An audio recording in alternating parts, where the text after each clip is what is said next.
These historical sites found here in Africa are all that's left of the Nubian and Kushite cultures of people who lived all along the Nile Valley. These ruins are evidence of some of the world's earliest highly developed civilized cultures. These people had an understanding of astrology, medicine, philosophy. They had mapped out the world. They had circumnavigated and understood the planet that they lived on. We find that the people of the Nile Valley were responsible for developing the first calendar of 365 and a quarter days. Now, because of the tropical or semi-tropical condition in the Nile Valley, there were clear nights and people could see the stars and the other heavenly bodies. And it is very clear that humanity began to notice patterns. Think about this. How long would it take, for example, for us to understand the movement of the moon? The moon travels around the Earth every 27.322 days. Because of this, the ancients based their month around a 30-day cycle.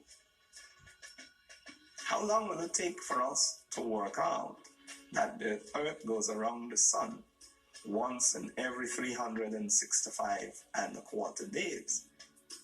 The calendar was utilized as late as 4,230 BCE. Now, in order to come to that definitive understanding of how long it takes the Earth to rotate on its orbit around the sun, you have to be able to make celestial observations for at least 1,000 years to identify the patterns, to then correct the patterns, to come up with the most accurate calendar that has ever been used by human beings. The ancients of the Nile Valley based their year and months around the natural cycles of the universe. Each of their months was connected to an astrological sign, like our zodiac, and so their yearly calendar became a map of the Earth's human, earthly, and heavenly cycles.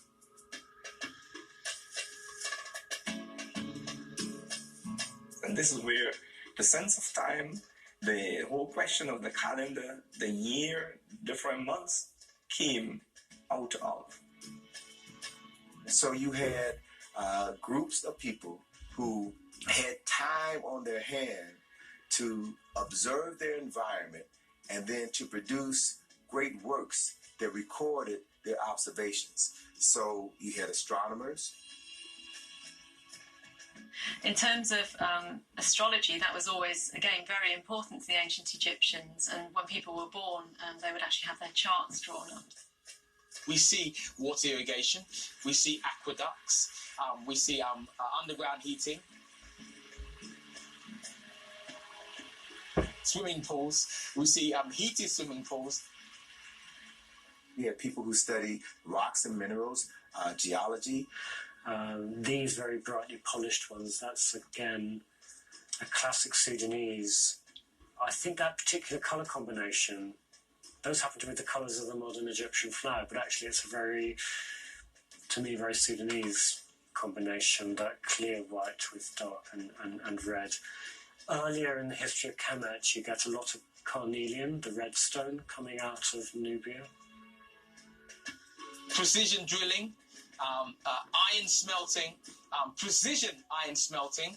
You had people who studied plant cycles, agriculture. We see papyrus paper, we see glass making, we see stained glass, we see use of gunpowder, not in weaponry, but in religious services and religious rites. You had people who studied building, how to build structures, what materials are best used to build structures. This was a great golden age of pyramids, of temples, of writing, scholarship. We see elements and good deal of evidence, perhaps of electricity. You had artisans who were responsible for creating great works of art, sculptures, paintings. Gold smelting, silver smelting, the creation of refined industries. These are classic faience beads.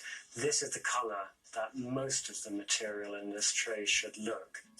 Faience is simply desert sand, it's quartz sand, but it's ground down and fused at a fairly high temperature, and you add the colour from adding ingredients. So that amazing blue will come from copper filings that have been added in. So there's a very close link between the artists who are producing all of this material and the metal workers, because they're using the filings from the metal workers' floor.